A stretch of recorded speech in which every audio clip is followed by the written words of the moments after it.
Everyone. आज के news today में आप सभी एस्पिरेंट्स का स्वागत है। और आज हम लोग यानी कि 19, 20 और 21 और 22 अक्टूबर को कंबाइंड रूप से देखेंगे। और इसमें 5 न्यूज़ आर्टिकल हैं जो महत्वपूर्ण सुर्खियां हैं, और सबसे पहले हम लोग उसी को देखते हैं। तो पहला क्या है, प्रदूषण से संबंधित CAQM ने ग्रैब के स्टेज 2 को लागू किया। मतलब commission for air quality management से संबंधित जो डेवलपमेंट है, जो दिल्ली में हाल फिलहाल में, फिर दिल्ली NCR में जो दिवाली के दौरान जो प्रदूषण बढ़े, उसके बैकग्राउंड में आप इस न्यूज आर्टिकल को देख सकते हो। अमेरिका ऑस्ट्रेलिया महत्वपूर्ण खनिज फ्रेमवर्क। जब महत्वपूर्ण खनिज फ्रेमवर्क में बोलूं तो क्रिटिकल मिनरल फ्रेमवर्क समझना है इसे, तो हिंदी से कंफ्यूज नहीं होना है। वैसे सब जगह ये महत्वपूर्ण खनिज फ्रेमवर्क ही होता है। चलिए नेक्स्ट क्या है, भारतीय और जापानी राजनीतिक प्रणालियों की तुलना। ये डेवलपमेंट आई है कि वहां के जो प्राइम मिनिस्टर जो है ना, महिला प्रधानमंत्री को चुना गया है। तो ये अपने आप में एक बड़ी बात है, एक जिस कारण से ये न्यूज आर्टिकल हमने शामिल किया है। उसके बाद साइंस एंड टेक या यूनिवर्स से संबंधित क्या, Chandra atmospheric composition explorer 2 CHACE 2, यानी कि ये चंद्रयान 2 से संबंधित जो स्पेक्ट्रोमीटर है, और इससे कुछ ऑब्जर्वेशन अब आ रहे हैं पहली बार, तो उससे संबंधित न्यूज आर्टिकल है। क्या है, किसके बारे में ऑब्जर्वेशन है, उसके बारे में हम लोग देखेंगे। नया यूरोपीय संघ भारत रणनीतिक एजेंडा। और यूरोपीय और भारत के साथ, यूरोपीय संघ और भारत जो पहले से भी विभिन्न मामलों में साझेदार रहा है, रणनीतिक मामलों में, भू राजनीतिक मामलों में, आर्थिक मामलों में, तो उसके संदर्भ में ये इंपॉर्टेंट डेवलपमेंट है जो IR से संबंधित है। नेक्स्ट हम लोग देखेंगे संक्षिप्त सुर्खियां क्या है कि स्पेशलिटी फर्टिलाइजर, मतलब फर्टिलाइजर का एक अलग एक जो है स्पेशल प्रकार। उसके बाद real effective exchange rate, economics से संबंधित इंपॉर्टेंट चीजें। तारों का निर्माण, central Asian mammals initiative, Kurinji फूल और सारंडा वन, वीरता पुरस्कार, और इटली की राजधानी रोम जो कि सुर्खियों में रहा एक स्थल है। तो चलिए हम लोग आज के अपने पहले न्यूज आर्टिकल से स्टार्ट करते हैं आज के न्यूज टुडे को। तो पहला हमने प्रदूषण से संबंधित ही लिया है। पहला क्या है, इसका शीर्षक ये है, CAQM ने ग्रैब के स्टेज 2 को लागू किया। तो जैसा हमने समझा कि ये एक संस्था है, मतलब एक प्रणाली है, बनाया है कि जो दिल्ली NCR इस रीजन में जो है प्रदूषण से संबंधित मामलों की देखरेख करेगा, उसका आकलन करेगा, निगरानी करेगा। उसके बारे में हम लोग आगे समझेंगे। ने ग्रैब के स्टेज 2, और ये क्या है, ये है ग्रैब जो है ग्रेडेड रिस्पॉन्स एक्शन प्लान, मतलब ये मैकेनिज्म तैयार किया गया है। इसी के तहत हम लोग जो है ना इस पे नियंत्रण रखने का प्रयास करेंगे। हमने कुछ दिनों पहले भी देखा था, जब जब प्रदूषण बढ़ जाता है तो अगर एक लाइन में बोला जाए तो कुछ चीजों पर रिस्ट्रिक्शन लगा दी जाती है, कुछ एक्टिविटी पे, जिससे कार्बन उत्सर्जन या जिससे धुआं निकल रहा हो, मतलब ज्यादा वायु प्रदूषण बढ़ रहा हो। तो ये ग्रैप एक्टिविटी जो है वही है। और ग्रेडेड का मतलब क्या, मतलब तीव्रता के आधार पर इसे ग्रेडेशन के रूप में, मतलब डिफरेंट प्रकार के रूप में बांटा गया, ग्रेड 1, 2, 3, 4, 5। तो सारे ग्रेडेड में ग्रेड्स में क्या करना चाहिए, क्या नहीं करना चाहिए बताया जाता है गवर्नमेंट में। मतलब कौन कौन सी एक्टिविटीज बंद रहेगी या उस पर प्रतिबंध रहेगा कि जिससे कि चांसेस हैं या जिससे वायु प्रदूषण बढ़ता है। तो कुल मिलाकर यही है। तो इसका स्टेज 2 अभी लागू कर दिया गया है पूरे NCR में। ये न्यूज है, इसलिए हम लोग आज चर्चा कर रहे हैं। बैकग्राउंड हम लोग समझ लेते हैं कि दिवाली से पहले ही याचिका गई सुप्रीम कोर्ट में। दिवाली में दिल्ली NCR में पटाखों पे जो लगा हुआ प्रतिबंध था, उसके संदर्भ में कि इस पे बैन हटना चाहिए, मतलब याचिकाकर्ता के द्वारा ये बताया गया, जिसमें सुप्रीम कोर्ट संज्ञान लेते हुए, मतलब उस पर सुनवाई करते हुए ये बताया कि कुछ रिस्ट्रिक्शन के साथ, कुछ स्पेसिफिकेशन के साथ साथ जो बैन को हटाया, मतलब शर्त के साथ। मतलब उसमें क्या था, डेट और टाइम बताई गई थी पटाखा जलाने की, और पटाखों का प्रकार भी बताया गया। तो किस प्रकार के पटाखे जलाने थे, ग्रीन पटाखे जलाने थे एक। उसके बाद डेट और टाइम क्या, मतलब दिवाली के एक दिन पहले, मतलब 18 तारीख से लेकर 20 तारीख तक पटाखे जो है ना बेचे जाने थे। टाइम भी फिक्स्ड किया गया कि 8 से 10 बजे तक या सुबह का भी 1 घंटे का कोई समय दिया गया है। तो ये महत्वपूर्ण नहीं है, महत्वपूर्ण ये है कि इतनी सारी शर्तों के साथ इस बैन को हटाया गया और ये उम्मीद की गई कि इस प्रतिबंध के साथ-साथ जो है, पार्शियल प्रतिबंध के साथ-साथ ही, बैन के साथ ही हवा की गुणवत्ता को बनाए रखा जा सकेगा और एक जो कल्चरल जो हमारा प्रैक्टिस है उसे भी हम लोग जारी रख सकेंगे और हमारी जो जो फेस्टिवल है आराम से मनाया जा सकेगा।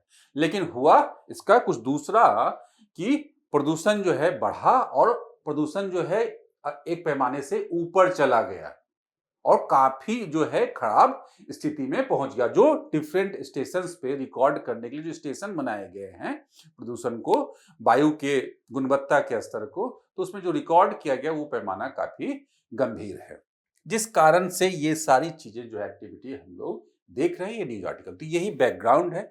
इसमें क्या हुआ कि सीएक्यूएम ग्रैप की पर उप समिति ने एनसीआर में वायु गुणवत्ता सूचकांक की बिगड़ती स्थिति के कारण स्टेज 2 के तहत निर्धारित उपायों को लागू करने का निर्देश दिया। मतलब ऐसा नहीं बोल रहा मैं कि ये सिर्फ दिवाली में हुआ, दिवाली ने ट्रिगर किया, उसके पहले मतलब बिगड़ रही स्थिति, यहाँ पे ये चीजें हैं निर्धारित उपायों को लागू करने के लिए कि एक्यूआई जो व्यवस्था है सीएक्यूएम के अंतर्गत ही एक्यूआई यही एयर क्वालिटी इंडेक्स ये व्यवस्था है, इसमें कुछ चीजों को, कुछ गैसों को, कुछ पार्टिकुलेट मैटर को की जांच की जाती है, निगरानी रखी जाती है, यही चीजें। तो ग्रैप 2 के तहत कोयला और लकड़ी के उपयोग पर रोक लगाई गई। जैसा मैंने बताया था कि ग्रैप 2 अगर लागू कर दिया गया तो लागू कर जाने के बाद कुछ चीजें, कुछ एक्टिविटी जो है ना प्रतिबंधित हो जाएंगी। तो वही कोयला और लकड़ी के उपयोग, तो जाहिर सी बात है कोयला और लकड़ी दोनों जीवाश्मी ईंधन है और इनके जलने से जो विभिन्न प्रकार के गैस जो वायु प्रदूषण का कारण बनते हैं, तो रोक लगाएंगे। साथ ही डीजल जनरेटर के चलने में प्रतिबंध लगाएंगे। तो ये सब चीजें हम लोग समझ सकते हैं। तो बैकग्राउंड हमने समझ लिया, क्या हुआ है ये हमने समझ लिया। इसमें जो और जो चीजें हैं डिटेल में, वही ग्रैप 2 में अब हमें यही समझना है कि ग्रैप क्या करता है। तो ये दिल्ली के एक्यूआई के स्तर पर आधारित एक आपातकालीन प्रतिक्रिया प्रणाली है। मतलब क्या कि घटना जब हो जाए, मतलब स्थिति जब गंभीर हो जाए तो हम उस पर कंट्रोल करने के लिए जो एक्शन लेते हैं वही ग्रैप है, सिंपल। तो इसीलिए इसको एक्शन प्लान बोला गया है और इसमें आधार क्या बनता है, एक्यूआई। तो इसलिए एविडेंस बेस्ड है। एक्यूआई जब खराब होगा, एक्यूआई वायु की गुणवत्ता को जांचने का जो मैकेनिज्म है हमारे यहाँ। तो इसमें जो डिफरेंट स्टेज है, मतलब जो समस्या की गंभीरता के आधार पे डिफरेंट स्टेजेस है। मतलब क्या, स्टेज 1 क्या है, खराब श्रेणी, 201 से 300 अगर एक्यूआई होगा तो खराब। चरण 2 क्या है, ग्रेड 2 जो अभी लागू किया गया, 301 से 400, जो अभी दिल्ली एनसीआर में हो गया अधिकतर जगह, और कुछ जगहों पे तो 401 से 405 भी पहुंच गया। ये ध्यान रखेंगे, जो कि गंभीर श्रेणी है। तो हम लोग अभी दिल्ली एनसीआर में की वायु गुणवत्ता भी यहाँ पहुंच गई है। उसके बाद भी अति गंभीर श्रेणी चरण 4 स्टेज 4, इसमें 451 से अधिक। तो ऑब्वियसली कॉमन सेंस के आधार पर हम लोग सोच सकते हैं कि ग्रैप में जो व्यवस्था में जो प्रतिबंध है जैसे जैसे हवा खराब होगी उसी से बढ़ती जाएगी। तो वही है कि दिल्ली एनसीआर और आसपास के क्षेत्रों में वायु गुणवत्ता प्रबंधन आयोग जो है, ये जिसके द्वारा ग्रैप लगाया जा रहा है, कार्यान्वयन की निगरानी करता है। ठीक है, सीएक्यू यही संस्था है जिसके बारे में हमने पढ़ा पहले। और सीएक्यू की स्थापना कब हुई थी, 2021 में। यही वायु प्रदूषण की समस्या से निपटने के लिए दिल्ली एनसीआर में ऐसी व्यवस्था बनाई गई और कानूनी आधार बनाया गया, और जिसमें राष्ट्रीय राजधानी क्षेत्र और आसपास के क्षेत्रों में वायु गुणवत्ता प्रबंधन आयोग अधिनियम पास किया गया। उसके तहत ये संस्था बनाया गया, प्रबंधन आयोग। ठीक है, तो ये पॉइंट नोट करने वाला है इसमें। और पहले क्या था इससे कि पर्यावरणीय प्रदूषण रोकथाम और नियंत्रण प्राधिकरण की जगह रिप्लेस किया। तो ये न्यूज बहुत ज्यादा समझने में हमें मुश्किल नहीं होगी इस तरह से। अब जो मूल मुद्दा है वो क्या है, सर्दियों के दौरान दिल्ली में वायु प्रदूषण के बढ़ने के कारण क्या है। जो पर्यावरण से संबंधित जो मेन मुद्दा है, जो पर्यावरण से संबंधित, वो ये है कि कारण क्या है कि दिल्ली एनसीआर में क्यों, क्योंकि वाहनों से निकलने वाला धुआं, जहां तक हमने बताया है कि उत्सर्जन होने वाला, जो विभिन्न माध्यमों से होने वाला जो उत्सर्जन है, इसका कारण है। तो इस प्रकार की जो प्रदूषण है, जो वाहनों से निकलने वाला धुआं है, जो इंडस्ट्रियल जो एमिशंस हैं, या जो कृषि और कृषि से संबंधित जो गतिविधियां हैं उससे होने वाला जो एमिशंस है, ये तो अन्य बड़े शहरों में भी है या उसके आसपास है, लेकिन दिल्ली में ऐसा क्या हो जाता है। एक बार यूपीएससी ने ये डायरेक्ट यूपीएससी ने मेंस में ये प्रश्न भी पूछा जा चुका है कि दिल्ली में ऐसा क्या हो जाता है। तो दिल्ली की स्थिति अगर देखोगे तो दिल्ली क्या है, तट से दूर है, मतलब सागर तट से दूर है।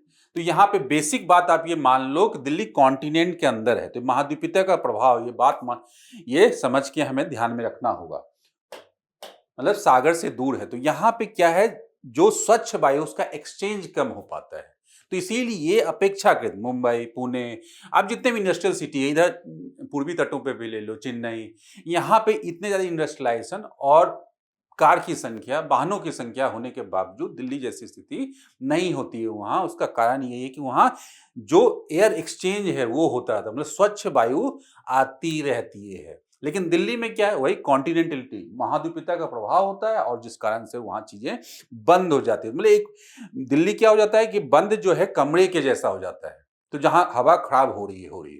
तो कुल मिला के क्या है कि यहाँ पे देखना पड़ेगा, दिल्ली का जो ऊपरी वायुमंडल है वो इसके लिए जिम्मेदार है, दूसरा हमारी मानवीय गतिविधियां। तो हमने एक चीज तो समझ लिया कि जो यहाँ पे स्थिति है, तो वही पवन की कम गति, जो मैंने बताया कि पवन की कम गति होने के कारण क्या, पवन की मंद गति कारण प्रदूषक हवा में फैल नहीं पाते हैं, जिससे उनका प्रभाव बढ़ जाता है। मतलब बाहर से कहीं हवा आ ही नहीं रही है।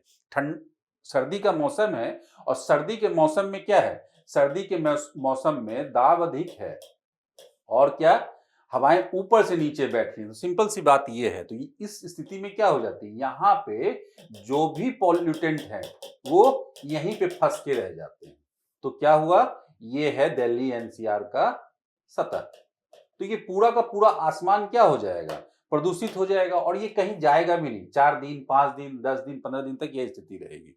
और ये कब तक रहेगी ऐसा, जब तक कि बारिश ना हो जाए। तो बारिश होगी तभी तो ये वॉश आउट होगा, या फिर इधर से हवा ना आ जाए।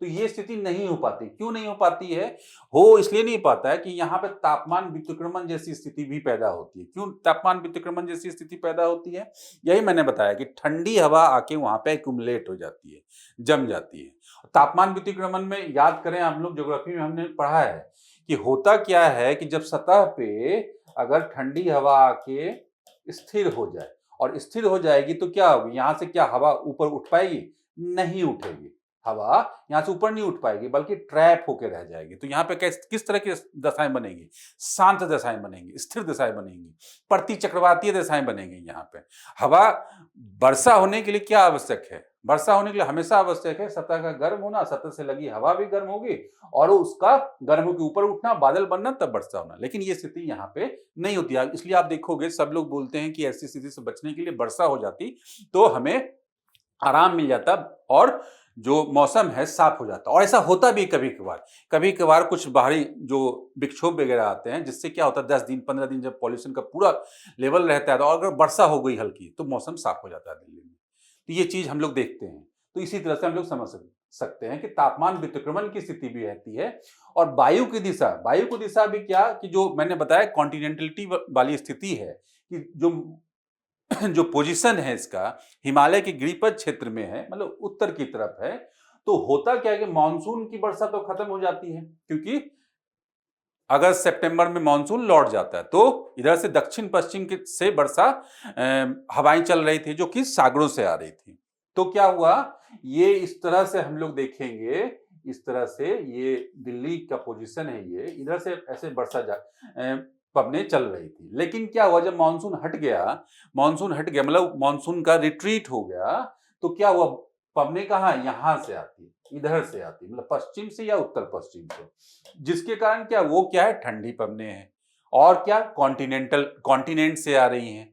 तो उससे क्या हुआ, बाद उत्तर पश्चिम हो गई, जिसके कारण राजस्थान और कभी कभी पाकिस्तान व अफगानिस्तान से धूल दिल्ली को आते हैं। और जो मार्ग देखोगे, मैंने एक चीज ही बताई आपको, जो मार्ग देखोगे यहाँ पे, ये जो दिल्ली वाली स्थिति है, यहां से जो अफगानिस्तान, पाकिस्तान और इधर से आ रहे हैं, ये पूरा का पूरा डेजर्ट या डेजर्ट लाइक स्थान है। तो यह अपने साथ क्या, धूल से जो शुष्क हवाएं, शुष्कता लेके आता है, धूल लेके आती है। तो इससे क्या होता है, पूरा का पूरा जो वातावरण है, ऊपरी वायुमंडल है, वो भी प्रदूषित तो होता ही होता है, साथ में शुष्कता भी यहाँ पे बढ़ती है। तो ये चारों रीजन है यहाँ पे। अन्य अब उसके बाद क्या, अभी तो वायुमंडलीय कारण मैंने बताया, ये तीनों कारण जो है ना वायुमंडलीय कारण हो गया। उसके बाद सोर्स के रूप में, सोर्स मतलब कौन ऐड कर रहा है इसमें, तो ऐड कौन कर रहा है, हम और आप, मानवीय गतिविधियां। वाहन का धुआं तो हमने देख ही लिया, वाहनों का धुआं, क्योंकि सबसे अधिक में से है हम लोग। कारखानों से निकलने वाला धुआं, निर्माण स्थलों का धूल, मतलब रियल एस्टेट, कूड़ा जलाने जैसी गतिविधियां, 3 कूड़े के पहाड़ हम लोग समझते ही हैं। पराली जलाना एक एग्रीकल्चर वेस्ट है, मतलब धान सामान्यतः जो आसपास, जो दिल्ली एनसीआर है उसके आसपास सब एग्रीकल्चर बेल्ट है, पश्चिमी उत्तर प्रदेश से हरियाणा तक, दोनों तरफ कहीं चले जाओ। तो होता क्या है कि जो जून में हमने देखा है, ये भी हमने ज्योग्राफी में पढ़ा है कि जून जुलाई में जो हमने खरीफ फसल में धान बोया, वो कब काटा जाता है, ये अक्टूबर के आसपास यही काटा जाता है यहाँ पे। तो जो उसके बाद जो ठूठ बच जाती है उसे आग लगा दिया जाता है किसानों के द्वारा। ये सामान्य प्रैक्टिस थी, इसके पीछे के कारण अन्य है, ये काफी पॉपुलर मुद्दा है इसलिए डिटेल में नहीं जा रहा मैं। तो होता क्या है कि इसके कारण जलाने से, इसको पराली बोलते हैं, जिससे कि धुआं होता है। और वो जो मैंने बताया कि पहले क्या है, पहले से जो है यहाँ पे शांत दशाएं तो है ही, उसके बाद यहाँ से ये ऐड हो गया इसके वातावरण में। तो जो पहले से पॉल्यूटेड ऑलरेडी था उसमें और चीजें हमने ऐड की धीरे धीरे धीरे धीरे धीरे धीरे। तो एक समय के बाद क्या हो जाता है, गैस चेंबर हो जाती है दिल्ली हमारी, और एकदम काला धुआं हो जाता है, एकदम कुहासे के जैसा हमेशा लगता है। तो यही कारण है कि यहाँ चीजें जो है ज्यादा वर्स्ट हो रही हैं, ज्यादा गंभीर हो रही हैं। चलिए देखते हैं कि जो बार बार हम लोग राष्ट्रीय वायु गुणवत्ता सूचकांक की बात कर रहे थे कि इसमें क्या है। इस व्यवस्था को 2014 में, क्योंकि एक व्यवस्था तो होनी चाहिए ना कि वायु की गुणवत्ता कैसे चेक करोगे। तो सबसे पहले तो क्या, जो प्रदूषक है उसको तय करो, हाँ, कि क्या क्या प्रदूषण करते हैं। तो इसकी गणना के लिए 8 प्रदूषकों का आधार लिया गया है, जिसमें कुछ गैस हैं, कुछ पार्टिकल्स हैं। जैसे PM10, PM2.5, ये फाइन पार्टिकल्स होते हैं बेसिकली। इनको आकार के आधार पे 10 mm का, 2.5 mm का, ये पार्टिकुलेट मैटर। पार्टिकुलेट मैटर का मतलब क्या पढ़ोगे पर्यावरण में क्या कि फाइन कण होते हैं जो हवा में लटके हुए होते हैं। तो क्या होगा, खतरनाक कौन होगा, जो छोटा वाला होगा। क्यों, क्योंकि वो ज्यादा समय तक रहेगा हवा में लटका हुआ। और क्या वो नाक के थ्रू जो है आपके लंग्स में भी जा सकता है एक, और उससे भी जो उससे थोड़ा कम खतरनाक होगा, लेकिन वो भी खतरनाक होगा क्योंकि छोटा है, 10 mm, क्योंकि ज्यादा भारी है थोड़ा सा, उससे अपेक्षा करें तो थोड़ा कम दिन तक रहेगा वो, उसके बाद बैठ जाएगा नीचे। यही प्रक्रिया है पूरा सस्पेंडेड जो भी पार्टिकुलेट मैटर्स होते हैं। तो ये दोनों खतरनाक है क्योंकि साइज छोटा है एक। दूसरा NO2, SO2, CO2, O3 मतलब ओजोन जो है, और NH3 और सीसा, ये सब जो है कुछ गैस और धातु जो जीवाश्म ईंधन के दहन से और डिफरेंट एक्टिविटी, जो इंडस्ट्रियल एक्टिविटी है उससे जो निकल रहा है, इसी को हम लोग इसमें चेक करते हैं, इसमें वायु इसकी मात्रा कितनी है। उसके बाद क्या है कि प्रदूषण के स्तर को मापना था और इसके खतरा, तो इसका खतरा इसी पे आधार पे तय किया जाएगा। और इसमें जो ग्रेडिंग सिस्टम है इसमें भी क्या, सबसे ऊपर यही 0 to 5, संतोषजनक सेटिस्फैक्ट्री 51 to 100, और मॉडरेटली पोल्यूटेड 101 to 200, और खराब पुअर जो है 201 to 300, बहुत खराब वेरी पुअर 301 to 400, और 401 to 500 सीवियर। अभी हमने देखा दिल्ली में स्थिति क्या है, इस दोनों के बीच में यही देखा ना। तो अभी स्थिति क्या है, बहुत खराब से गंभीर हो चुके हैं हम लोग। तो समझ ले मतलब इन सब की मात्रा कितनी बढ़ चुकी है, मतलब। तो इस तरह से ये न्यूज हम लोग देख सकते हैं। चलिए वायु प्रदूषण और पर्यावरण के दृष्टिकोण से काफी इंपॉर्टेंट घटना थी, और ये हमेशा अब चर्चा में आएगा क्योंकि सर्दियों में ये चर्चा जो है एक तरह से राजनीतिक मुद्दा भी बना हुआ है, तो ये चीजें चलती रहेंगी। चलिए अब आते हैं हम लोग एक दूसरा संसाधन भूगोल से संबंधित है, ये मतलब रिसोर्स से संबंधित है दुनिया में। और लेकिन क्या ये इसको जोड़कर किससे पढ़ेंगे हम लोग, IR से, इंटरनेशनल रिलेशन से। क्यों, क्योंकि यहाँ पे द्विपक्षीय राजनीति की बात हो रही है, रणनीति की बात हो रही है। क्यों, हुआ क्या है कि अमेरिका ऑस्ट्रेलिया महत्वपूर्ण खनिज फ्रेमवर्क, महत्वपूर्ण खनिज को पहले ही मैंने बता दिया, क्रिटिकल मिनरल्स बोला जाता है, और क्रिटिकल से मतलब ही हम लोग समझ लेते हैं जो क्रिटिकल है, मतलब जिसकी उपलब्धता सीमित है, मतलब हर जगह नहीं पाई जाती है। ये पूरा अगर विश्व है तो कहीं कहीं ये पाया जाएगा, कहीं कहीं पाया जाएगा, कहीं कहीं पाया जाएगा। इस तरह से फॉर एग्जाम्पल कोबाल्ट वगैरह देख लो, अगर डिपॉजिट की बात मैं कर रहा हूं, कोबाल्ट वगैरह देख लो तो 2-3 ही कंट्री में पाए जाते हैं पूरे दुनिया में। Lithium, cobalt, nickel. कोबाल्ट जैसे फॉर एग्जाम्पल ये आगे दिया भी है आपके यहाँ कि आप देखोगे लिथियम देखोगे बड़ा हिस्सा जो है साउथ अमेरिका में पाया जाता है। कोबाल्ट देखोगे डीआरसी जो डेमोक्रेटिक रिपब्लिक ऑफ कॉन्गो है वहां पाया जाता है, चीन में भी पाया जाता है, ऑस्ट्रेलिया में पाया, मतलब इस तरह से मतलब एक बड़ा हिस्सा जो है कुछ एक जगह पे ही कंसंट्रेटेड है। और इसी के एक सबसेट के रूप में क्या है, रेयर अर्थ मिनरल्स, और ज्यादा दुर्लभ, और वो कम मात्रा में पाए जाते हैं। वैसा नहीं कि कोयला या लोहा जो एक साथ जो है बहुत कुछ मिल जाए, तो उन्हें एक्सट्रैक्ट करना भी मुश्किल होता है।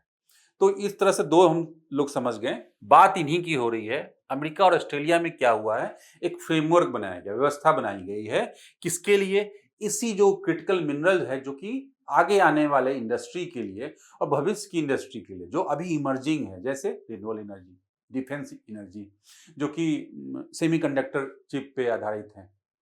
इतने modern technology, cutting edge technology जो है, इसमें सेमीकंडक्टर यूज होता है या यूज किया जा सकता है भविष्य में। रिन्यूएबल एनर्जी मैंने बताया। उसके बाद जैसे लिथियम आयन बैटरी से चलने वाली पूरी की पूरी ईवी इंडस्ट्री, इलेक्ट्रिक व्हीकल्स, और इसके साथ भी इलेक्ट्रॉनिक जो इंडस्ट्री है उसमें डिफरेंट इक्विपमेंट। इसके बारे में जो रेयर अर्थ मिनरल्स जो एलिमेंट्स हैं उसके बारे में हमने पहले भी चर्चा किया है। तो डिफरेंट इसके जो है ना आज के समय में, मतलब आज की महत्वपूर्ण जरूरत है ये क्रिटिकल जो मिनरल्स हैं वो। तो इसी की कमी को पूरा करने के लिए दोनों देशों ने एक व्यवस्था बनाई है, एक सहयोग को बढ़ावा देने के लिए ये फ्रेमवर्क अपनाया है। तो संयुक्त राज्य अमेरिका ऑस्ट्रेलिया महत्वपूर्ण खनिज फ्रेमवर्क अपनाया गया। तो उद्देश्य हमने समझ लिया कि इसकी कमी से निपटने के लिए, इसकी कमी को दूर करने के लिए। और कमी को दूर क्यों करना है, क्योंकि चीन के पास, जैसा मैंने बताया कि तो दुर्लभ है, और है किसके पास अधिकतर, ये चीन जैसे राष्ट्र के पास। तो कुछ तो उसके पास डिपॉजिट अधिक है, एक, दूसरा प्रोसेसिंग में वो सबसे आगे है। मतलब कुल मिला के क्या, सप्लाई चेन जो है, आपूर्ति श्रृंखला जो है वो उसका, उसको चलाता कौन है, उस पर वर्चस्व किसका है, चीन का है। तो आप समझो, तो इसलिए मैंने इसे बोला कि ये भूगोल से संबंधित तो है ही, संसाधन भूगोल से संबंधित, उसके साथ साथ जो जियोपॉलिटिक्स से जुड़ा हुआ जो मुद्दा है उसके कारण ये आईआर से संबंधित विषय है। क्यों, क्योंकि चीन और अमेरिका की जो कंपटीशन है, कंपीट करना हर एक मामले में हम लोग देख रहे हैं, ट्रेड वॉर इसके पृष्ठभूमि में देख सकते हैं। और ऐसी स्थिति में जब पूरे के पूरे इंडस्ट्री के लिए जो महत्वपूर्ण जो मिनरल है, जो जो उसके जो उसके लिए रॉ मटेरियल है, उस पे सप्लाई चेन पे मैक्सिमम जो है पकड़ जो है अगर चीन की है, तो उसके लिए कुछ ऑल्टरनेटिव का खोज करना आवश्यक है। तो यही इसका कारण है अमेरिका जैसे कंट्री को इस दिशा में आगे बढ़ना। ये भारत के लिए भी स्थिति यही है मोरलेस, लेकिन अभी अमेरिका और ऑस्ट्रेलिया की बात करेंगे। तो क्या है ये महत्वपूर्ण खनिज फ्रेमवर्क, हाल ही में संयुक्त राज्य अमेरिका और ऑस्ट्रेलिया ने ये किया है, इस पर हस्ताक्षर किया है। और इसका उद्देश्य विशेष रूप से दुर्लभ भू तत्वों के संबंध में चीन के लगभग पूर्ण एकाधिकार से निपटना और महत्वपूर्ण खनिजों की आपूर्ति और विविधता लाना है, डाइवर्सिफाई करना है, कि एक ही चीन का उस पर वर्चस्व ना रहे, तो डिफरेंट सोर्स हो उसके, मतलब डिफरेंट कंट्रीज हो, डिफरेंट जगहों से वो लिए जा सकें। इस फ्रेमवर्क में रक्षा विनिर्माण और ऊर्जा सुरक्षा, वही मैंने बताया रिन्यूएबल एनर्जी, रक्षा विनिर्माण में हमने बताया कि सेमीकंडक्टर या इलेक्ट्रॉनिक्स जगत से जुड़े हुए जो डिफरेंट मैन्युफैक्चरिंग है वो प्रभावित होगा। तो प्रयुक्त प्रमुख सामग्रियों की आपूर्ति को बढ़ावा देने के उद्देश्य से अनेक परियोजनाओं के लिए वित्त पोषण भी शामिल है।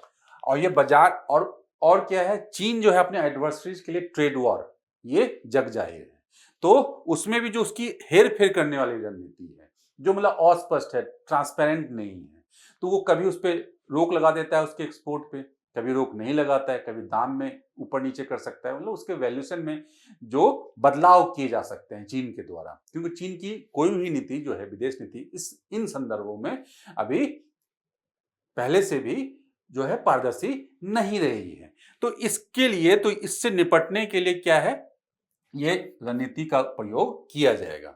और क्या है कि जो एक न्यूनतम मूल्य सीमा निर्धारित किया जाएगा, वही जैसे मैंने बताया कि वैल्यूएशन में भी चेंजेस किया जा सकते हैं। अगर जिस चीज की जरूरत ज्यादा है और उसका वैल्यूएशन अगर बहुत ज्यादा बढ़ा दिया गया, तो ऑब्वियसली उस पर जो आधारित प्रोडक्ट होंगे, क्या कॉस्ट इफेक्टिव रह जाएंगे? नहीं रह जाएंगे। और जो दूसरा देश जो अपने यहाँ प्रोडक्शन कर रहा है, तो उसका वैल्यू कितना होगा? कम होगा। क्यों? क्योंकि ये तो चीन के पास ही है और चीन अपना लेके ये प्रोडक्ट बना रहा है। जैसे मान लिया जाए मोबाइल फोन में अगर यूज हो रहे हैं, तो मोबाइल फोन बनाएगा उसका सस्ता होगा, और यहां अगर एप्पल बनेगा, एप्पल फोन मतलब प्रोडक्ट समझ लो आप, इस पर स्मार्टफोन बनेगा, तो ये महंगा हो जाएगा अपने यहाँ। तो क्या मार्केट में इस तरह से compete कर पाएंगे? नहीं कर पाएंगे। तो एक तरह का ट्रेड वॉर के रूप में ही हम लोग देख सकते हैं कि भविष्य में ये चीजें जा सकती हैं, जिसलिए समय रहते इसे क्या होगा, इसे कंट्रोल करना आवश्यक है, नहीं तो वो आर्थिक रूप से अव्यवहारिक हो जाएंगे, इम्प्रैक्टिकल हो जाएगा उनका प्रोडक्ट। महत्वपूर्ण खनिज क्या है, उसी के बारे में हम लोग बात कर रहे हैं, वही लिथियम, कोबाल्ट, निकल, तांबा, और बेसिकली उपलब्धता कुछ देशों पर निर्भरता, ठीक है। और उसके बाद क्या, इसी में रेयर अर्थ एलिमेंट्स, ये दुर्लभ भूतत्व महत्वपूर्ण खनिजों का एक उप समूह है, सबसेट है।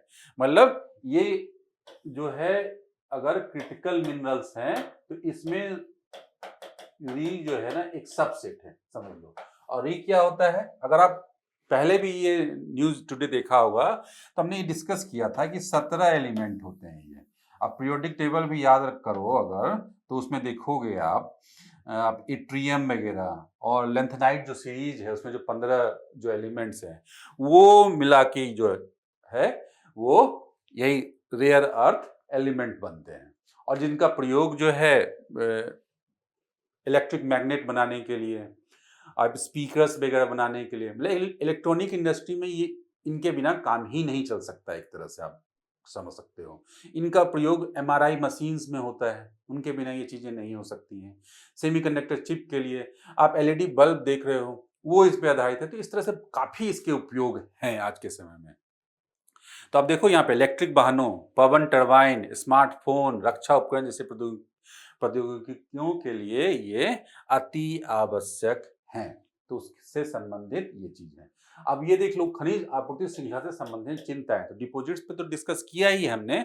हम लोग एक तरफ एक बार ये भी देख लेते हैं कि प्रोसेसिंग करके China leads critical mineral production. तो कैसे, अब देखो copper, nickel, aluminium, lithium, cobalt, ये रेयर अर्थ का है। देखो आप रेयर अर्थ में कहाँ है चाइना, 80-85% से ऊपर। मैंगनीज, नेचुरल ग्रेफाइट, मतलब लगभग हर जगह जो है ना चाइना लीड में है। तो स्थिति ये काफी गंभीर है। तो भौगोलिक संकेंद्रण है।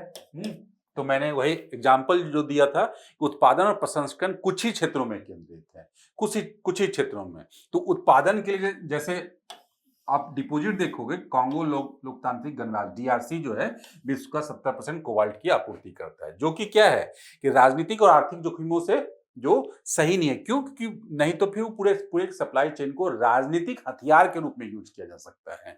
इसीलिए इसको बोला जाता है कि वेपनाइजेशन ऑफ रिसोर्सेज, संसाधनों का हथियारीकरण। ठीक है, कि संसाधन की आपूर्ति को एक हथियार के रूप में, टूल के रूप में यूज किया जाएगा, भू राजनीतिक दृष्टिकोण से, रणनीतिक दृष्टिकोण से। मतलब जो अपने विरोधी राष्ट्र हैं उनको इस तरह से, जैसे कि आज ट्रेड वॉर में अपने जो मुद्रा है उसके संबंध में या टैरिफ के संबंध में दोनों राष्ट्रों के द्वारा किया जा रहा है। तो भविष्य में इस तरह से भी चीजें की जा सकती है, किसके सप्लाई रोकी जा सकती है अचानक से, एब्रप्टली, बिना बताए हुए। तो इस तरह से चीन तो है यही कि 85 से 95% हिस्से की आपूर्ति करता है अधिकतर मामलों में, और कुछ मामलों में थोड़ा कम भी है, लेकिन ओवरऑल आप देखोगे तो सप्लाई चेन पे काफी कंट्रोल है उसका। अब भारत की पहल क्या है, भारत भी जो है ना क्रिटिकल मिनरल मिशन जो है, राष्ट्रीय महत्वपूर्ण खनिज मिशन चलाता है, नेशनल क्रिटिकल मिनरल मिशन। ये इसी साल 2025 में बजट में ये इसे चालू किया गया है। और इसका मतलब यही है कि जो पोटेंशियल रिसोर्स हैं और पोटेंशियल रिसोर्स हैं उनको प्राप्त करना, मतलब उनकी खोज करना, उनको प्राप्त करना, अगर वो दूसरे राष्ट्र में है तो उनके साथ टाई अप करना, जिससे क्या है कि हमारी भविष्य की आपूर्ति मेंटेन रहे, बनी रहे। तो ये विभिन्न स्तरों पे ये काम करते हैं, जिससे कि ये पूरा का पूरा स्रोत हमारे पास जो सोर्स जो है बना रहे। खान और खनिज विकास और विनियमन संशोधन अधिनियम 2023, ये भी एक लीगली आप देखोगे तो काफी इंपॉर्टेंट है, जो कि क्या है, खोज एवं खनन को सक्षम बनाता है, महत्वपूर्ण खनिजों की। और क्या, एक व्यवस्था मतलब निर्माण करता है कि कैसे इसे आगे बढ़ाना है। खनिज सुरक्षा साझेदारी, ये भारत और की जो है ना अंतर्राष्ट्रीय स्तर पर आपूर्ति श्रृंखला को मजबूत करने के लिए संयुक्त राज्य अमेरिका के नेतृत्व में खनिज सुरक्षा साझेदारी वित्त नेटवर्क में शामिल हो गया, जिससे कि फंडिंग किए जाएंगे ऐसे प्रोजेक्ट्स को बड़े पैमाने पे। तो ये पूरा का पूरा न्यूज था क्रिटिकल मिनरल से संबंधित। चलिए अब नेक्स्ट जो न्यूज है ब्रह्मांड से संबंधित और चंद्रयान 2 से संबंधित है, और इसलिए इसको साइंस एंड टेक से भी जोड़कर देख सकते हैं हम लोग, स्पेस टेक्नोलॉजी से संबंधित। चंद्रयान 2 में जो चीजें गई थी हमें ध्यान में रखना होगा कि पूरा का पूरा जो चंद्रयान 2 मिशन हमने भेजा उसमें ऑर्बिटर था, लैंड रोवर था, इस तरह से चीजें, जो मतलब एक रोबोट उस चंद्रमा की सतह पे गया वहां पे, और ऑर्बिटर भी था जो कक्षा में चक्कर लगा रहा है। तो कक्षा में चक्कर लगा, उसका उद्देश्य यही था कि चंद्रमा के वायुमंडल को, सतह को, मतलब ओवरऑल जो है ना उसके बारे में जानकारी इकट्ठा करना कि वहां पे क्या स्थितियां हैं, जिससे कि चंद्रमा के बारे में जानकारी मिल सके और वहां पे भविष्य के लिए जीवन की तलाश करने जैसी संभावना, मतलब ऐसे जो अनसुलझे प्रश्न थे उसका भी जवाब मिल सके, यही था। तो उसी से संबंधित है ये न्यूज। क्या है कि जो चंद्रयान 2 था उसी में जो लूनर ऑर्बिटर था, मतलब वही जो पेलोड लगा हुआ था, उसने पहली बार ऑब्जर्वेशन अपना जो है ना रिपोर्ट भेजना शुरू किया है, जो उसने ऑब्जर्व किया उसने चंद्रमा की सतह से और उसके वायुमंडल से संबंधित, यही न्यूज है। और इसका नाम क्या है, चंद्रा एटमॉस्फेरिक कंपोजिशन एक्सप्लोरर 2। तो ये क्या है, ऑर्बिटर है, ध्यान रखेंगे ये क्या है, ऑर्बिटर है, चेस 2। तो ये डायरेक्टली पूछा जा सकता है प्रीलिम्स में कि चेस 2 निम्नलिखित में से क्या है। तो चंद्रयान 2 में जो गया हुआ लूनार ऑर्बिटर है, ध्यान रखेंगे। ये आसान कर दिया जाएगा। तो ये किससे संबंधित है, चंद्रयान 1, 2, 3 ऐसे, तो इसमें आप ये कर सकते हैं। क्या ऑब्जर्व किया, ये सबसे बड़ी बात है। ऑब्जर्व ये किया कि सूर्य के कोरोनल मास इंजेक्शन, ये देखिए ध्यान रखेंगे, इसके बारे में हम लोग अभी डिटेल पता करेंगे कि सूर्य के CME एक परिघटना होती है, इसका प्रभाव का पर्यवेक्षण किया। जो ऑब्जर्वेशन है, ऑब्जर्वेशन यही है कि सूर्य से संबंधित जो ये घटना है कोरोनल मास इंजेक्शन, उसका प्रभाव चंद्रमा के वायुमंडल पे देखा गया, यही ऑब्जर्व किया इसने। एक सामान्य भाषा में अगर हम लोग बात करें तो सामान्य भाषा में यही कि सूर्य से निकलने वाली जो ऊर्जा है डिफरेंट, वो वायुमंडल के विभिन्न क्षेत्रों में पहुंचती है। तो वो पृथ्वी और पृथ्वी के बाहर जो चक्कर लगा रही है चंद्रमा, इस पे भी पहुंच रही है। तो ये कुछ ऐसा ही समझ लो। और ये जो कोरोनल मास इजेक्शन है वो कहाँ है, जो बाहरी क्षेत्र है, ये इसका बाहरी क्षेत्र कोरोनल इसको बोलते हैं। और यहां से जो इजेक्शन हो रहा है उसका जो प्रभाव हो रहा है, इसी के बारे में बात करें। CME इसी को बोला जाता है, कोरोनल मास इजेक्शन। ये सोलर जो फ्लेयर होती है, जो सौर ज्वाला होती है, उससे अलग है। क्यों? क्योंकि ये बाहरी सतह से निकलता है।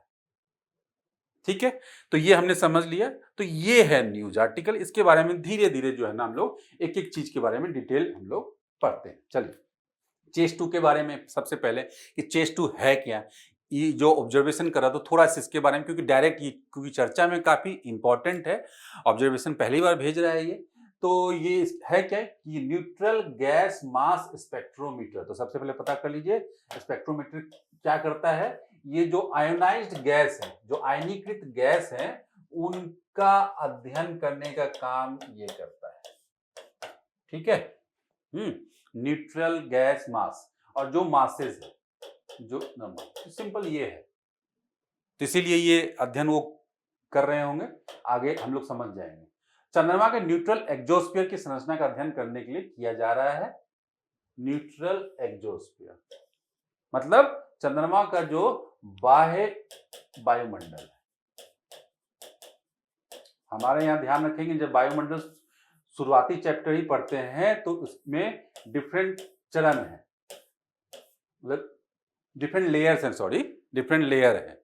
तो ट्रोपोस्फेयर है, स्ट्रेटोस्फेयर है, थर्मोस्फेयर है, एक्सोस्फेयर, ऐसे ही पढ़ते हैं ना। तो ये यहाँ से लेके यहाँ तक दूरी है, उसके बाद ये बाह्य वायुमंडल स्टार्ट होता है, जहां पे हवाएं की गैसें क्या होती है, विरल हो जाती हैं, मतलब जो अणु है दूर दूर चली जाती है। तो हमने पहले भी पढ़ा है, इतनी दूर चली जाती है कि उसमें तापमान होता भी है तो फिर भी महसूस नहीं होता है, और ना ही एक दूसरे से टकराती है। यही सेम चीज होता है चंद्रमा में भी, कि चंद्रमा में क्या है, चंद्रमा बेचारे के पास समस्या क्या है, समस्या तो यही है ना कि उसके ऊपर हमारे जैसा वायुमंडलीय क्या परतें नहीं है विभिन्न गैसों की। तो सघन तो वायुमंडल है ही नहीं, बड़ा विरल है भी कुछ गैस तो एकदम यहाँ जैसी है, इसलिए इसको नाम ही है एक्सोस्फीयर, न्यूट्रल एक्सोस्फीयर। और यहाँ पे क्या न्यूट्रल क्यों बोल रहे हैं, क्योंकि जब ये दूर से कोई ना किसी से टकराएगा, कोई कण टकराएगा ही नहीं, तो कोई आयन बनेगा ही नहीं, आयन मतलब आयोनाइजेशन, कोई आयनीकरण प्रक्रिया होगी ही नहीं, तो इसलिए पूरा न्यूट्रल लगता है, कोई चार्ज दिखता नहीं। सिंपल सी बात ये है। और क्या इसका कारण तो समझ ही रहे हो, गुरुत्वाकर्षण कम है, कोई उसे पकड़ के रखने वाला उस वायुमंडल को कुछ नहीं है। पृथ्वी में क्या है, एक तो गुरुत्वाकर्षण अधिक है, दूसरा इसका मैग्नेटिक पावर जो है उसे पकड़ के रखता है उसके वायुमंडल को। और क्या दूसरा क्या, पृथ्वी को बचाता किस, पृथ्वी को और ये सूर्य से निकलने वाली जो पूरी की पूरी जो क्या है, जो सौर ज्वाला और इस तरह की चीजें हैं, उससे पृथ्वी को कौन बचाता है, ये जो पृथ्वी का जो चुंबकत्व है, जो चुंबकीय विकिरण है, ये बचाता है, क्योंकि ये सब इसी में फंस जाती है, जो जितने भी आयन जो आ रहे हैं बाहर से सूर्य की तरफ से बच जाते हैं, तो इसीलिए ये इंटैक्ट रहता है। नहीं तो पृथ्वी पे भी ऐसा होता है, या तो जब सौर ज्वाला अधिक आती तो क्या उड़ा के लेके चली जाती, दूसरा इस तरह की जो सीएमई वगैरह की परिघटना है उसमें पृथ्वी पर भी प्रभाव होता नहीं होता है। चलिए आगे देखते हैं हम लोग कोरोनल मास इजेक्शन क्या है।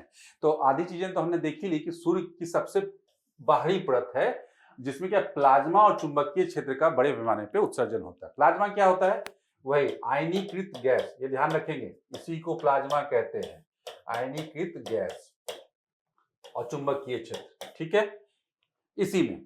और ये होता क्या है, ये कारण ये प्रायः सौर ज्वालाओं और उन सक्रिय सन स्पॉट क्षेत्रों से जुड़े होते हैं जहां चुंबकीय क्षेत्र बहुत मजबूत और मुड़े हुए होते हैं। आप देखोगे सूर्य में जो है ना ऐसा स्पॉट बनता है, मैं इसको रेड से कर देता हूं, नहीं रेड से नहीं, ब्लैक से करते हैं इसको, हाँ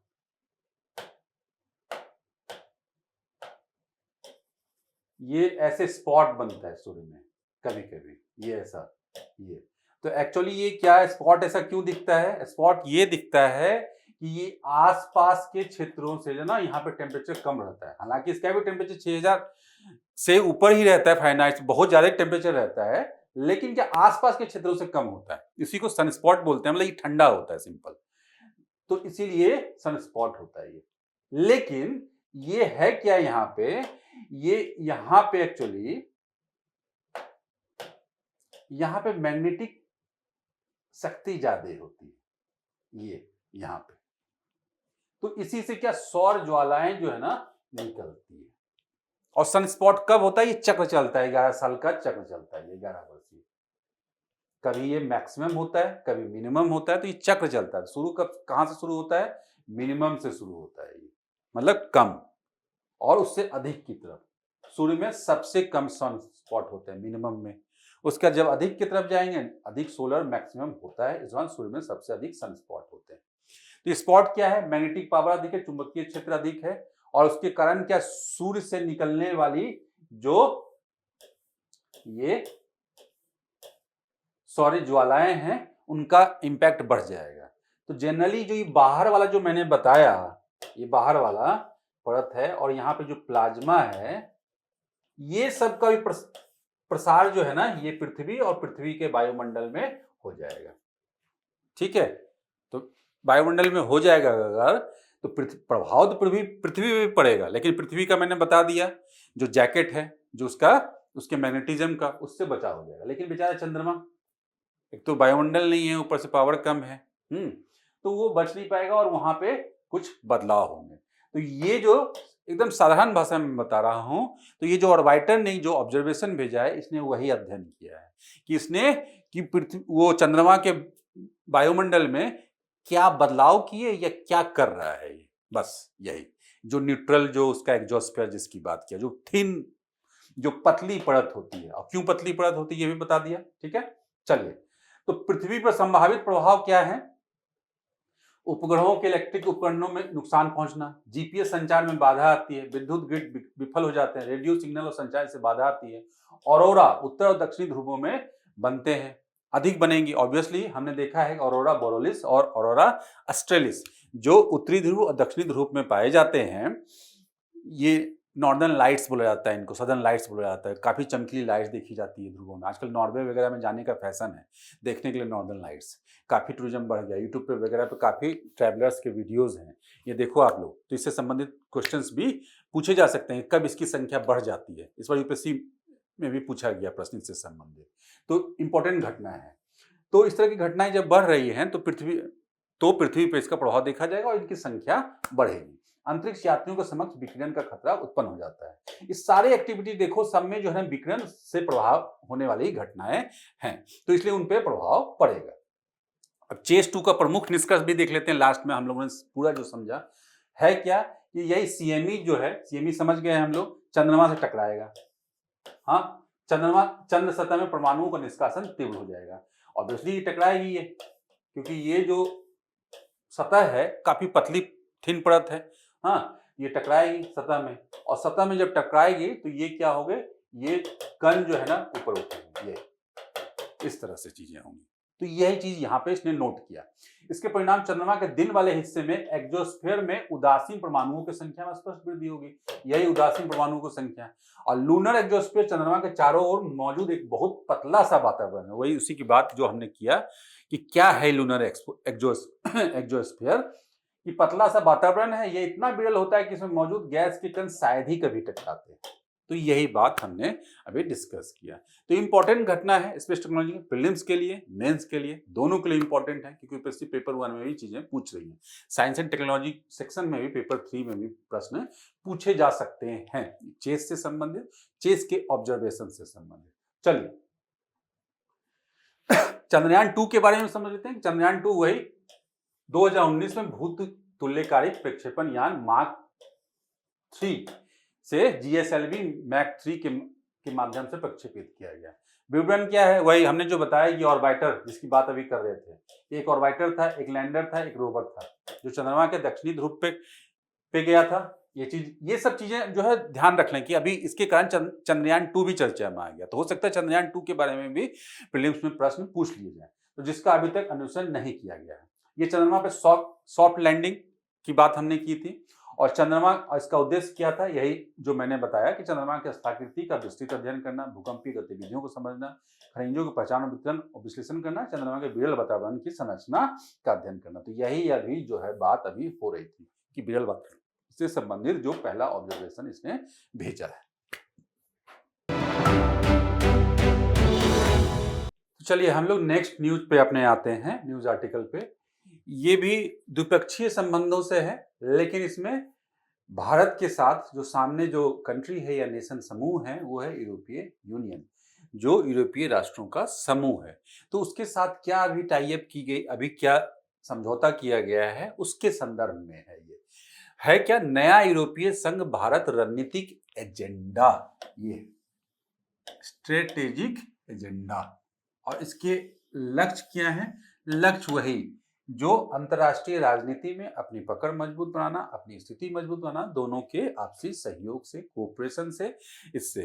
तो इसीलिए क्या यूरोपीय परिषद ने यूरोपीय संघ भारत रणनीतिक एजेंडा को मंजूरी प्रदान की है, जो यूरोपीय संघ के लिए नीति निर्माण और जो पॉलिसी मेकिंग की संस्था है। भू राजनीतिक संदर्भ में उभरते अवसरों, चुनौतियों और खतरों से निपटने के लिए प्राथमिकता वाले 5 स्तंभ जो है, इसमें पिलर्स जो है रखे गए हैं, जिससे कि भू राजनीति और उससे संबंधित जो चुनौतियां उभर के आ रही हैं उसको टैकल किया जा सके और आगे बढ़ा जा सके। क्या है जो 5 स्तंभ हैं, देख लेते हैं। पहला वही समृद्धि और संधारणीयता, कि दोनों देशों में जो आर्थिक समृद्धि, रोजगार सृजन, डीकार्बनाइजेशन और आपूर्ति श्रृंखलाओं को मजबूत करने पर ध्यान केंद्रित करना। अभी हमने देखा कि क्रिटिकल मिनरल के संदर्भ में भारत जो है अमेरिका के नेतृत्व वाले जो क्रिटिकल मिनरल पार्टनरशिप है उसमें शामिल हुआ है।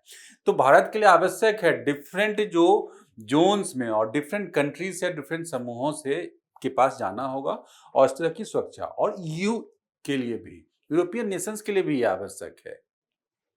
तो उसी के संदर्भ में हम लोग देख सकते हैं। तो इस पे ध्यान केंद्रित करने में देख सकते हैं मुक्त व्यापार समझौता और निवेश संरक्षण समझौता को अंतिम रूप देना इसका केंद्रीय लक्ष्य है। तो मुक्त व्यापार समझौता हमने देखा है कि यह भी चरण दर चरण रूप में हम लोग आगे बढ़ रहे हैं, लेकिन अभी भी ये चीजें अभी होनी बाकी है, जिससे भारत और यूरोपियन यूनियन के व्यापार में मैसिव वृद्धि होने की चांसेस है व्यापक पैमाने पे। प्रौद्योगिकी और नवाचार, नो डाउट जितने भी सेक्टर मैं बता रहा हूं सब सेक्टर में जो है ना महत्वपूर्ण जो उभरती प्रौद्योगिकियां हैं और डिजिटल अवसंरचना है उनका विकास आवश्यक है। और क्या और उसके लिए सहयोग व्यापार प्रौद्योगिकी परिषद और हॉरिजन यूरोप के माध्यम से अनुसंधान संबंधी सहयोग को बढ़ावा देगा। तो ये ध्यान रखेंगे, ये संस्थाएं सब ध्यान रख लेंगे। ठीक है।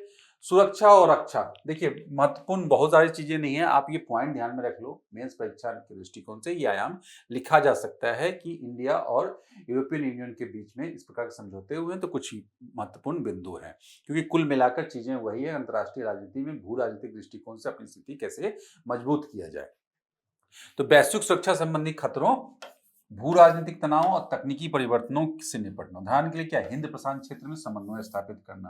तो हिंद प्रशांत क्षेत्र में सबसे पहले हमने देखा है कि हमारे सहयोगी के रूप में कुछ यूरोपीय राष्ट्र शुरू से हमारे साथ हैं, जैसे फ्रांस। तो अंतर्राष्ट्रीय स्तर पर हमारी स्थिति को मजबूत करने में आगे आते रहे। तो अब यूरोपियन यूनियन है, तो ये ध्यान रखेंगे कि हिंद प्रशांत क्षेत्र में समन्वय स्थापित करना। और हिंद प्रशांत क्षेत्र जहां भू राजनीतिक दृष्टिकोण से भारत के लिए भी महत्वपूर्ण है, वहीं यूरोपियन यूनियन के दृष्टिकोण से, क्योंकि ये बड़ा क्षेत्र है। तो आर्थिक व्यापार और भू राजनीतिक गतिविधियों के दृष्टिकोण से और विश्व की जो डिफरेंट जो डेवलपमेंट्स हैं उस पर नजर रखने के लिए आवश्यक है कि इस क्षेत्र में अपने समन्वय को स्थापित किया जाए और नियम आधारित समुद्री व्यवस्था हो, मतलब किसी की दादागिरी ना चले यहाँ पे, और किसी का आक्रामक रवैया जो है ना उसे कंट्रोल किया जा सके उसके खिलाफ। तो वही आक्रामक रवैया किसका, चीन, और चीन से के जो अलायंस हो सकते हैं, टैक्टिकल अलायंस भविष्य में। कनेक्टिविटी और वैश्विक मुद्दा, सारी चीजें जो है ना फंडामेंटल है। कनेक्टिविटी कैसे, कि भारत से जो यूरोप तक, मतलब यहां तक ग्रीस तक हमने देखा है IMEC, India middle east economic corridor, ये देखा है हमने। ये मुंबई पोर्ट से लेकर, और मिडिल ईस्ट मतलब ये यूएई जो जाबेल अली पोर्ट है यूएई का, रियाद, और उसके बाद इजराइल होते हुए ये जो है ये जाएगा ग्रीस तक। ये पूरा का पूरा कॉरिडोर है, और ये मल्टी मोडल कॉरिडोर है। मल्टी मोडल मतलब यहाँ पे सड़क, वायु, जलमार्ग सबको विकसित किया जाएगा। तो जिससे क्या, सामान का आवाजाही, व्यापार को वृद्धि, ये सब चीजें होंगी। आर्थिक गलियारा है। तो ये ग्लोबल गेटवे जैसी पहलों को मजबूत करना है। तो ये सब इनिशिएटिव भी हमने देख लिया जो कि क्षेत्रीय कनेक्टिविटी को और वैश्विक गवर्नेंस और तीसरे देशों से सहयोग को मजबूत करेगा, मतलब डायरेक्ट कनेक्टिविटी हो जाएगी। सभी स्तंभों में सक्षम करता है। क्या है ये, सभी 4 मुख्य स्तंभों को समर्थन देने के लिए कौशल गतिशीलता, मतलब स्किल बेस्ड, स्किल तो तैयार, स्किल्ड पर्सन तो और लेबर तो तैयार करने होंगे ना।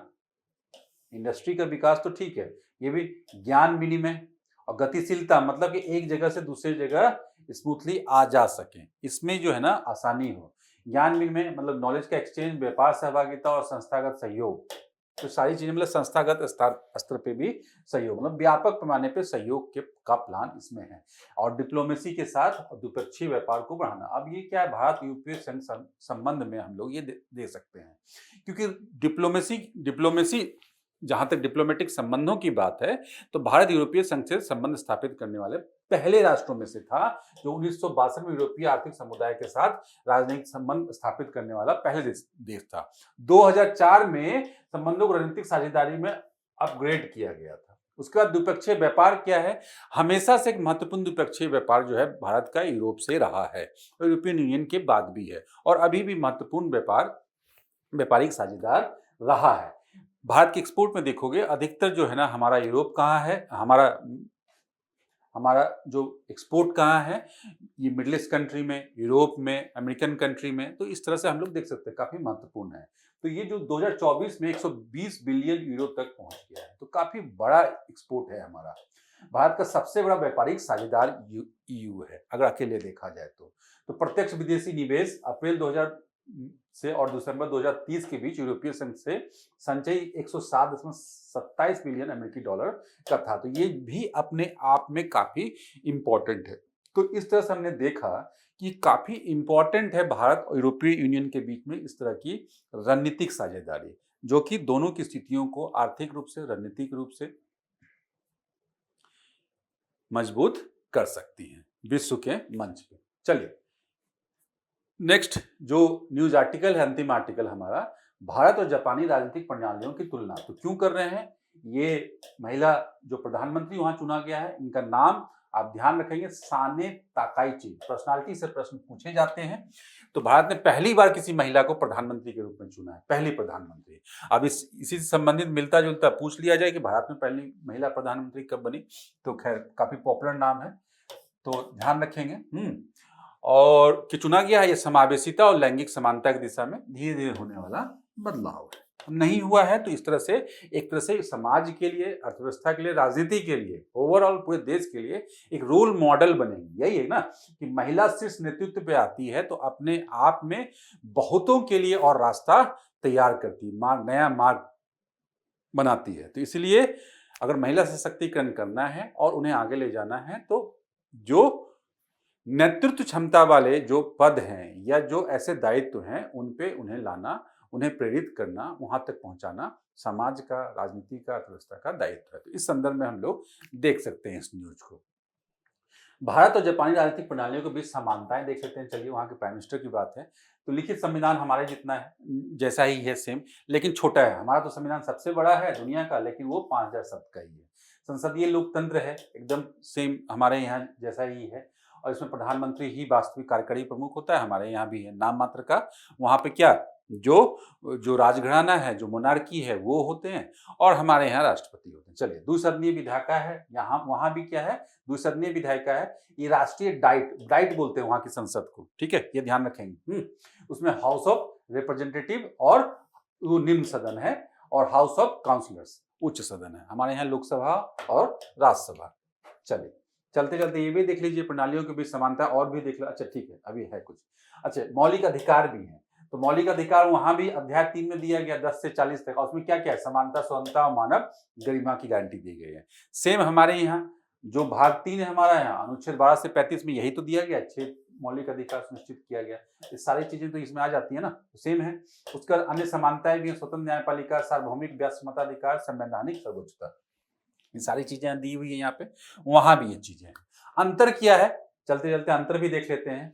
अंतर ये है पहला कि राष्ट्राध्यक्ष जो है वही, जैसे मैंने बताया कि वहां राजशाही है, सम्राट जो है पावर नाम मात्र की है, लेकिन अभी भी वही हेड है।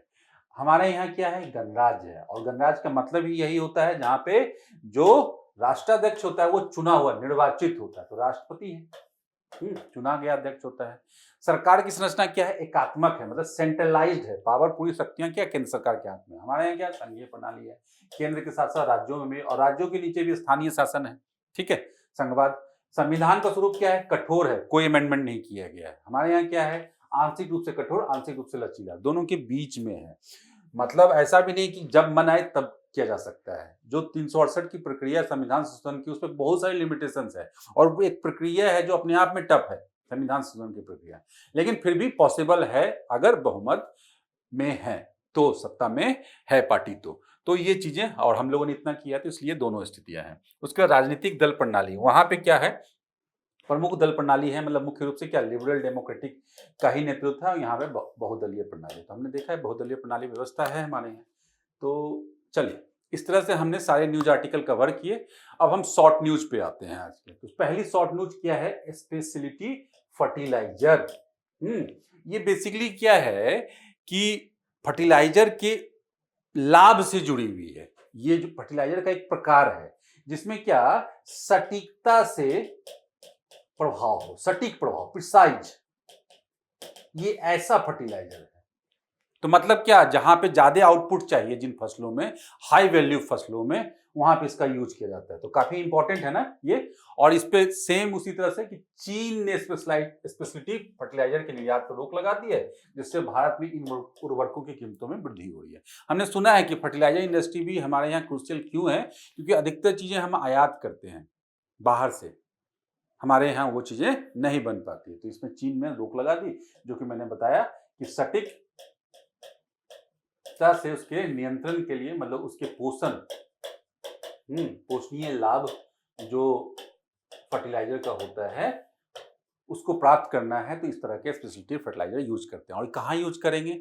जो हाई वैल्यू हो, जैसे शुगर केन हो सकता है, जैसे हॉर्टिकल्चर हो सकता है, मतलब फल और फूलों की जो खेती करते हैं, डायरेक्ट कैश क्रॉप है, उसमें इस तरह के यूज किए जाते हैं। इंडिया में शुगर केन में यूज किया जाता है, व्हीट और राइस में भी किया जाता है, लेकिन ये जो हाई वैल्यू क्रॉप होते हैं, कॉटन में भी किया जाता है, कि जहां हमें आउटपुट अधिक चाहिए। तो इसलिए काफी क्रूशियल है, हमारे आर्थिक विकास और कृषि अर्थव्यवस्था से संबंधित है, और चीन ने उसको रोक लगा दी है। तो परिभाषा यही है कि ऐसे उर्वरक जो अक्सर पौधों में पोषक तत्वों नियंत्रित, लक्षित और चरणबद्ध रूप से आपूर्ति के लिए तैयार किए जाते हैं, टारगेटेड तरीके से, कि जो चाहिए वो मिलेगा, कि कमी जिसकी है वो हमें एकदम तुरंत मिल जाएगा। तो ऐसी दवाई सबके लिए आसान होती है ना, कि जो आपको चाहिए वो, ऐसा नहीं कि इतना खाया और उसमें से इतना ही काम का है, तो वो चीजें खराब होगी, बाकी की वेस्ट है। यहाँ पे वैसा नहीं है। तो पोषक तत्वों का उपयोग, दक्षता जो है ना यहाँ पे अधिक है, में सुधार करते हैं और उर्वरकों के नुकसान को कम करते हैं। ऑब्वियसली जब वेस्ट कम ले रहे हो आप, तो नुकसान भी कम होगा। प्रकार क्या, धीमी धीमी रिलीज वाले उर्वरक है, नियंत्रित रिलीज वाले उर्वरक है, स्टेबलाइज्ड उर्वरक है, अनुकूलित उर्वरक है, इस तरह के। और भारत का हर साल लगभग कितना, 1.5 से 1.2 से 1.5 मिलियन टन इतना का उपयोग करता है, और इसका अधिकांश मांग आयात से पूरी होती है, जिसमें चीन की हिस्सेदारी सबसे अधिक है। तो देखा हमने, चीन जो है बहुत सारे सप्लाई चेन को कंट्रोल करता है। तो देखेंगे यहाँ पे ये भी इंपॉर्टेंट है। इसलिए real effective exchange rate, reel, ये जो है रुपए के मूल्य के बढ़ने और घटने से संबंधित घटना है, कि अभी क्या हुआ, रुपया निचले स्तर पे है, और क्या, तो इससे क्या होगा कि real nominal effective exchange rate जो है निरंतर अवमूल्यन का संकेत दे रही है। इसको हम लोग कुछ ऐसे समझ सकते हैं, पहले $1 और 100 रुपए कीमत थी, मान लिया जाए। अब क्या, रुपये का अवमूल्यन हो गया, तो अभी भी $1 कितना होगा, 80 हो जाएगा। हो गया ना। तो मतलब क्या, जो यहाँ जो बैठा, जो अमेरिका में बैठा जो व्यक्ति है, पहले $1 में 100 रुपए का सामान खरीद सकता था, और अब क्या है, 80 रुपए का ही सामान खरीदेगा, रुपए की मूल्य गिर गए। तो इस स्थिति में क्या होगी, एक्सपोर्ट बढ़ जाएगा, एक्सपोर्ट बढ़ जाएगा, और इस स्थिति में क्या होगा, मतलब एक्सपोर्ट सस्ता हो जाएगा। क्यों? क्योंकि अब इसको जब रुपये का मूल्य गिर गया, तो अब इसको $1 80 रुपए, इस तरह से हम लोग देख सकते हैं यहाँ पे कि ये $1 में 80 रुपए है, और एक में बढ़ गया 100 रुपए हो गया। तो यहाँ पे क्या, अभी इस स्थिति में जो है ना, $1 में यहाँ बैठा हुआ जो इंपोर्टर है, वो इस स्थिति में $1 में 80 रुपए का सामान खरीदता था, और इस स्थिति में क्या है, 100 रुपए का सामान खरीद सकता है। तो ये जो इंपोर्ट करने वाला व्यक्ति है, इसके लिए सस्ता हो गया ना, कि एक ही $1 खर्च करने पड़ेंगे, भारत से 100 रुपए का सामान ले जाएगा। तो एक्सपोर्ट सस्ता हो जाएगा इस स्थिति में, और यहाँ पे क्या होगा, एक्सपोर्ट महंगा हो जाएगा। तो यही है अंतर यहाँ पे रीढ़ में। और रीढ़ क्या होता है, रीढ़ और नीर बोला जाता है। रीढ़ व्यवसायी किसी देश की मुद्रा के मूल्य को प्रमुख व्यापारिक साझेदारों, मतलब जैसे मैंने एक तो डॉलर के मुकाबले आपको बताया, तो इसी तरह से सिर्फ एक मुद्रा नहीं होती अंतर्राष्ट्रीय मुद्रा जिसके साथ आप हमेशा ट्रांजैक्शन करते हो, बल्कि एक बास्केट होता है जो प्रमुख मुद्राओं का, उसके संदर्भ में जो आपके मुद्रा का जो मूल्य है, उसी को ये व्यवस्था रीढ़ बोला जाता है, रीढ़ या नीर। अब रीढ़ और नीर में अंतर समझने क्या होता है। रीढ़ क्या होता है कि मुद्रास्फीति को जो हटाकर, मुद्रास्फीति इसमें रिकॉर्ड नहीं है। वहीं नीड क्या होता है, नॉमिनल इफेक्टिव एक्सचेंज रेट का सापेक्ष उपभोक्ता कीमतों के साथ समायोजित करने का प्रयास किया जाता है। तो ज्यादा सही क्या हुआ, रीड, क्योंकि इन्फ्लेशन अगर जुड़ा है तो वस्तु के मूल्य में, तो उसकी कीमतों में उतार चढ़ाव हो सकते हैं। तो इसलिए ये इंपॉर्टेंट है, सारा एस्पेक्ट मैंने बता दिया। वही देखो, उच्च रीड होने पे निर्यात महंगा और आयात सस्ता हो जाएगा। ये जो मैंने समझाया था 80 और 100, और जिससे किसी भी देश में व्यापारिक प्रतिस्पर्धा घटती है। कम रीड इंगित करता है कि मुद्रा अमूल्यित है, जिससे संभावित रूप से निर्यात को बढ़ावा मिलेगा। ठीक है। चलिए, ट्रैकोमा क्या हुआ। ट्रैकोमा, विश्व स्वास्थ्य संगठन ने, ट्रैकोमा एक बीमारी है जो कि अभी जो स्वास्थ्य समस्या के रूप में उभरी है, और ट्रैकोमा का उन्मूलन के लिए ये फिजी में WHO ने मान्यता प्रदान की है, किसको उन्मूलन कर दिया गया। ट्रैकोमा को समाप्त करने वाला फिजी विश्व का 26वां देश बन गया है, और लोक स्वास्थ्य मतलब पब्लिक हेल्थ के दृष्टिकोण से काफी इंपॉर्टेंट है। और ट्रैकोमा क्या है कि उपोष्णकटिबंधीय रोग है बेसिकली, गर्म प्रदेशों में पाया जाता है, जो कि काफी उपेक्षित है। इसका नाम भी हमने कम सुना है। ये होता क्या है कि ये जो दृष्टिहीनता तक पहुंच जाती है, किस चीज से, संक्रमण के कारण। और संक्रमण कैसे फैलता है, ये संक्रमण फैलता है व्यक्ति से, संक्रमण सतहों संपर्क करने पर, संक्रमित आंख या नाक के स्राव में, और होता किससे, बैक्टीरिया से। तो सोचें कितना जो गंभीर ये संक्रमण है, जिससे आंख तक जा सकती, रोशनी तक जा सकती है। और बार बार होने वाले संक्रमण से पलकों पर निशान पड़ जाते हैं, पल के अंदर की ओर मुड़ जाती है, जो दृष्टिहीनता का कारण बनती है अंततः। यह रोग उन गरीब समुदायों में पाया जाता है जहां वही सैनिटेशन और स्वच्छता, क्लीनलीनेस का अभाव है। और भारत ने ट्रैकोमा को लोक स्वास्थ्य समस्या के रूप में सफलतापूर्वक समाप्त कर दिया है। तो ये अच्छी बात है। अभी फिजी आया है। तारों का निर्माण, ब्रह्मांड विज्ञान में हम लोगों ने पढ़ा है, साइंस एंड टेक में पढ़ेंगे कि तारों का एक लाइफ साइकिल होता है। तारों का एक लाइफ साइकिल होता है, और ये डिपेंड किस पे करता है, इसके साइज पे। कुछ तारे छोटे होते हैं और कुछ तारे बड़े होते हैं।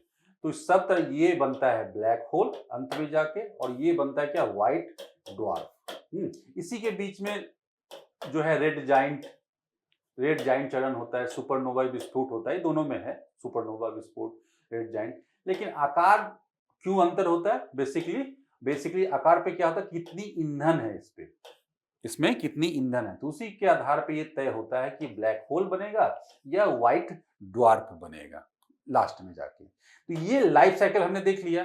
तो है क्या यहाँ पे तारों का निर्माण, कि अभी भारतीय खगोल भौतिकी संस्थान जो है, इंडियन एस्ट्रोफिजिक्स इंस्टीट्यूट जो है, उसके अध्ययन के अनुसार सुपर मैसिव ब्लैक होल और उनके सापेक्षिक जेट्स आसपास के आकाशगंगाओं में तारे बनने की प्रक्रिया को रोकते हैं। अब देखो आप कि जो जेट हैं, सुपर जेट जो है, वो धुआं छोड़ते हैं। आपने देखा होगा आसमान में जेट जब उड़ते हैं तो पीछे अपना जो है धुआं, और वो लाइन बनाती जाती है।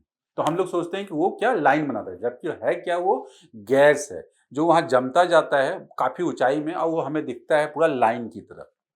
तो आप समझो उस परिघटना से कि वो कितना ये पावरफुल होता है। अगर और अधिक पे, ये जो विकिरण और उच्च गति वाले जो जेट हैं, ये आणविक बादलों से गैस को बाहर उत्सर्जित करते हैं, जिससे नए तारों का निर्माण रुक जाता है। मतलब तारों के निर्माण या जो लाइफ साइकिल को जो मैंने बताया, एक जगह व्हाइट ड्वार्फ बन रहा था, एक जगह ब्लैक होल, इस प्रक्रिया तक को जो है इम्पैक्ट कर देते हैं। यही न्यूज है, और ये किसके द्वारा बताया गया है, भारतीय खगोल भौतिकी संस्थान। तो इसलिए ये इंपॉर्टेंट डेवलपमेंट है। इसमें प्रीलिम्स के क्वेश्चन तो आ ही सकते हैं एकदम इसमें किया। और तारों के लाइफ साइकिल के बारे में भी हम लोग देख सकते हैं। तारों का निर्माण, वही बात बताई गई कि ठंडे और घने आणविक बादलों से, और उसमें फिर जो क्या होगा, कंसंट्रेशन बढ़ेगा, घनत्व अधिक बढ़ेगा, तो उसके कारण क्या, उसमें विस्फोट हो गया, और विस्फोट होने के कारण क्या, फिर ऊर्जा बनेगी, जिसके कारण क्या, वो आग के गोले की तरह दिखेगी। तो अल्टीमेटली हमारा सूर्य भी एक तारा ही है। ये प्रक्रिया हम लोग देख सकते हैं। वही है प्रक्रिया यहाँ पे, संकुचित होगा, पहले कंसंट्रेट होगा, प्रोटोस्टार बनता है, इसके बाद नाभिकीय संलयन प्रक्रिया, क्योंकि तापमान बढ़ जाएगा और नाभिकीय संलयन प्रक्रिया चालू हो जाएगी।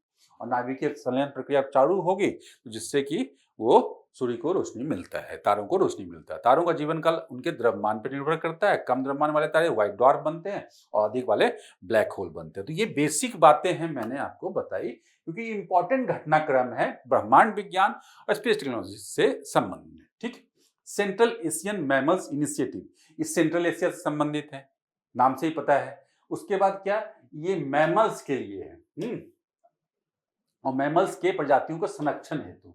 और उसके क्या साइगा, बुखारा हिरन जैसी 17 स्तनपायी जो प्रजातियां उसके संरक्षण के लिए। और कहाँ पाई जाएंगी? ऑब्वियसली मध्य एशिया। और मध्य एशिया कौन है ये ध्यान रखेंगे, 5 रिपब्लिक हैं, 5 रिपब्लिक। कौन से? कजाकिस्तान, तजाकिस्तान, तुर्कमेनिस्तान, उज्बेकिस्तान, ध्यान है। तो ये वहां पाए जाते हैं। तो सेंट्रल एशियन मैमल्स इनिशिएटिव के बारे में 2014 में वन्य जीवों के प्रवासी प्रजातियों के संरक्षण पर कन्वेंशन के पक्षकारों में 11वें सम्मेलन CMS COP1 में शुरू किया गया था।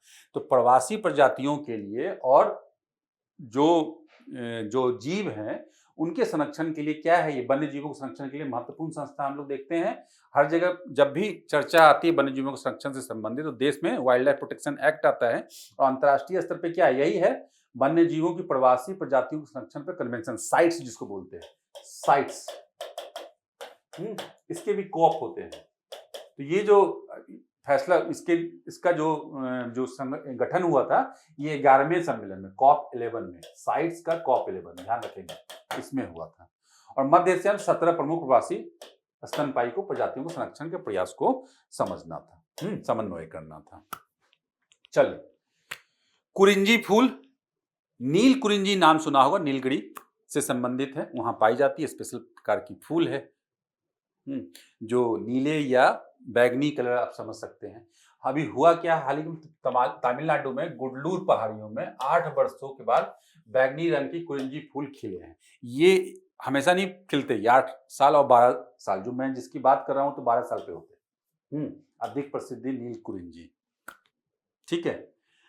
तो ये 8 साल के बाद हुआ है। गौरतलब है कि गुडलूर का हाल ही में फॉरेस्ट रिजर्व अधिसूचित किया गया है, तो ये अभी फॉरेस्ट रिजर्व बनाया गया है। और यहाँ पे ये जो नील कुरिंजी जो है ना, अभी यहाँ पे ये फूल खिला है, तो ये चर्चा में है। तो ये ध्यान रखेंगे, ऐसे ही फैक्ट्स पूछ लिए जाते हैं पर्यावरण, तो हमें लगता है कि यूपीएससी ने कहाँ से पूछ लिया, तो ध्यान रखेंगे इसके बारे में।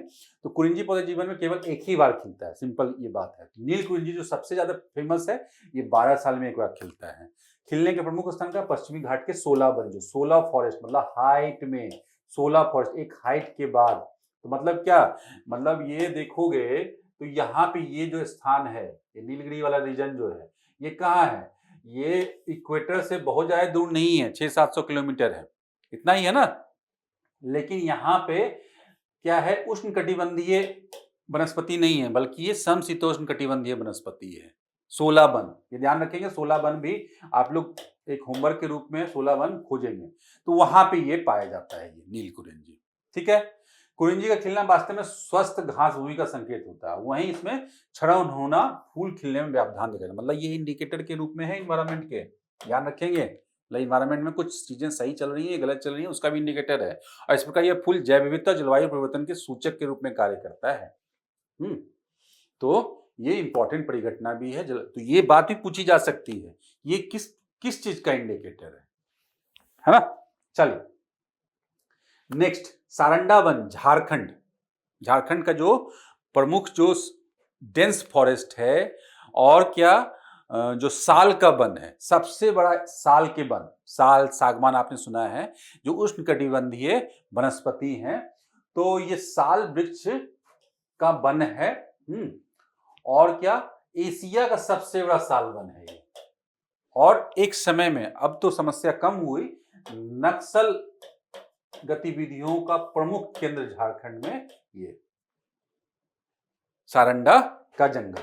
अब टाइप करोगे तो वो चीजें, सारी घटनाएं आ जाएंगी। ये जीव जंतु क्या है, इंडेंजर्ड प्रजाति फ्लाइंग लिजर्ड्स, हाथी का ये प्राकृतिक आवास के रूप में है।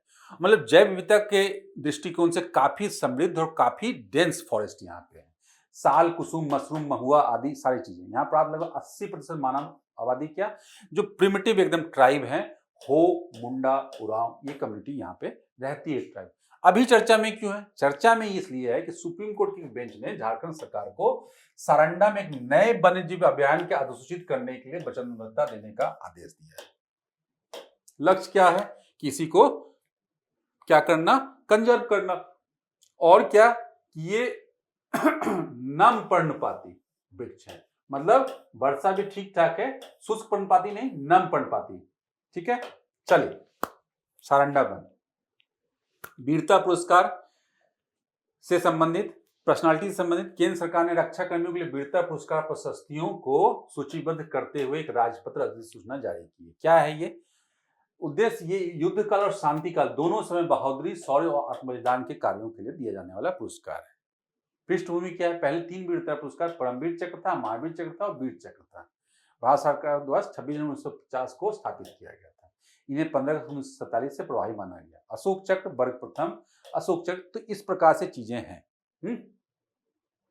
और जनवरी 1967 में अशोक चक्र वर्ग प्रथम, द्वितीय और तृतीय का नाम बदलकर क्रम से क्या कर देगा? अशोक चक्र, कीर्ति चक्र और शौर्य चक्र। तो ध्यान रखेंगे, ये वीरता पुरस्कार में इंपॉर्टेंट है। और इन पुरस्कारों की घोषणा साल में 2 बार, गणतंत्र दिवस और स्वतंत्रता दिवस। तो ये भी इंपॉर्टेंट फैक्ट है। ठीक है, तो यूपीएससी के का एक महत्वपूर्ण सिम्टम ये, बहुत चीजें जो चर्चा में हो जाती हैं और आजकल सोशल मीडिया के दौर में ये सब चीजें, काफी वीडियो चल रही हैं इस तरह के, तो उससे प्रश्न भी बन जाते हैं प्रीलिम्स में। तो ध्यान में रखेंगे। सुर्खियों में रहा स्थल इटली। रिपोर्ट के अनुसार क्या है कि 2025 में इटली का जन्म दर रिकॉर्ड निम्न स्तर पे पहुंच गया है। हम जानते हैं कि पश्चिमी यूरोप का राष्ट्र जो है, पश्चिमी यूरोप के जो राष्ट्र हैं वो क्या है, वहां पे जन्म दर जो है काफी कंट्रोल कर लिया गया है। जन्म दर कंट्रोल कर लिया गया, मृत्यु दर तो पहले ही कंट्रोल कर लिया गया। तो हुआ क्या, तो उससे वहां की जनसंख्या निगेटिव में जाने लगी या बहुत कम हो गई वहां पे। तो यही है कि जन्म दर रिकॉर्ड जो कर, तो उससे जनसंख्या कम होने लगी है वहां पे अब। तो इसमें से महत्वपूर्ण राष्ट्र भी ये सब हैं, पश्चिमी यूरोप के कुछ राष्ट्र और जो पूर्वी यूरोप के भी कुछ राज्य। तो भौगोलिक विशेषता हम लोग देख सकते हैं कि इटली है, ये एड्रियाटिक सी है इधर, और इधर टेरिथियन सी, ये पूरा का पूरा ये। इसके पड़ोसी राष्ट्र देख लीजिए, स्विट्जरलैंड, ऑस्ट्रिया, स्लोवेनिया। ठीक है, और इधर फ्रांस है ये। उसके बाद क्या, ये पूरा का पूरा जो ये सब जो आइलैंड्स है यहाँ पे, जो ज्वालामुखी वाले आइलैंड आप देखो, माउंट एटना, माउंट स्ट्रोम्बोली, सब ये सब आसपास आप देख, हम लोग देख सकते हैं। ये हमने भूगोल में पढ़ा है। और भूमध्य सागर का ये ऊपरी हिस्सा देख सकते हैं, इटली और ग्रीस, इस तरह से। चलिए, और क्या पृथ्वी की इस तरह से देख सकते हैं, सीमा हमने देख लिया। चलिए, उच्चतम बिंदु कौन है? Mount blank. प्रमुख पर्वत श्रृंखला है आल्प्स और एपेनाइन्स श्रृंखला। ठीक है, एपेनाइन्स पूरा का पूरा ये ऐसे रील बनाता है। ये यहाँ पे देख लेंगे, ये आल्प्स पर्वत जो स्विट्जरलैंड की सीमा लगती है वहां पे। और ज्वालामुखी गतिविधियां क्या है? इटली का अधिकांश भूभाग ज्वालामुखी का, यहाँ के सक्रिय ज्वालामुखी माउंट एटना सिसिली द्वीप पे और स्ट्रोम्बोली एओलियन द्वीप पे। ये क्लियर है। और उसके बाद क्या, ये पो वैली, पो रिवर है, ये ध्यान रखेंगे, पो रिवर इंपॉर्टेंट रिवर है यहाँ पे। तो इस तरह से हम लोगों ने चलिए, तो इस तरह से आप लोगों ने जो सीखा उस पर रिवीजन कीजिए और आगे आने वाले करंट अफेयर की पढ़ाई में अपने ऐड कीजिए। तो चलिए, देखते रहिए। धन्यवाद।